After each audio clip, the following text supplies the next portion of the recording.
স্বাগত জানাচ্ছি আন্তর্জাতিক সংবাদে। আপনাদের সাথে আছি আমি মমতাজ শাহিন রুম্পা। যুক্তরাজ্যে যেতে চাইলে মেধাবীদের লাগবে না ভিসা ফি।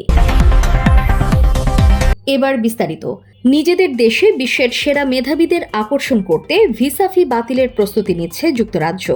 দেশটির প্রধানমন্ত্রী কিয়ার স্টারমারের সরকার ইতোমধ্যেই এই বিষয়ে নীতিগত আলোচনা শুরু করেছে, যা ব্রিটিশ ভিসা প্রক্রিয়ায় সম্ভাব্য বড় পরিবর্তনের ইঙ্গিত দিচ্ছে।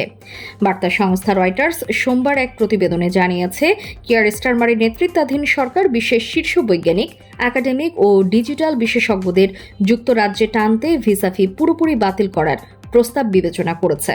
এই উদ্যোগ মূলত দেশের অর্থনৈতিক প্রবৃদ্ধি ত্বরান্বিত করার লক্ষ্যেই নেওয়া হচ্ছে।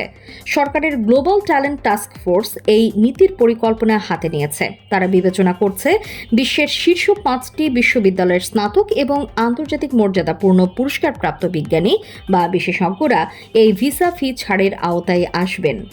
রয়টার্সের প্রতিবেদনে বলা হয়েছে, যুক্তরাষ্ট্রের ট্রাম্প প্রশাসন সম্প্রতি H-1B ভিসার জন্য নতুন আবেদনকারীদের $1 লাখ ফি ধার্য করেছে। যুক্তরাজ্যের এই প্রস্তাবিত ভিসা ফি ছাড় পরিকল্পনা এই পরিস্থিতিতে আরও গুরুত্ব পেয়েছে। আন্তর্জাতিক অঙ্গনে সর্বশেষ সংবাদ পেতে আমাদের ইউটিউব চ্যানেলটি সাবস্ক্রাইব করে রাখুন। আমাদের সাথে থাকার জন্য আপনাকে অসংখ্য ধন্যবাদ।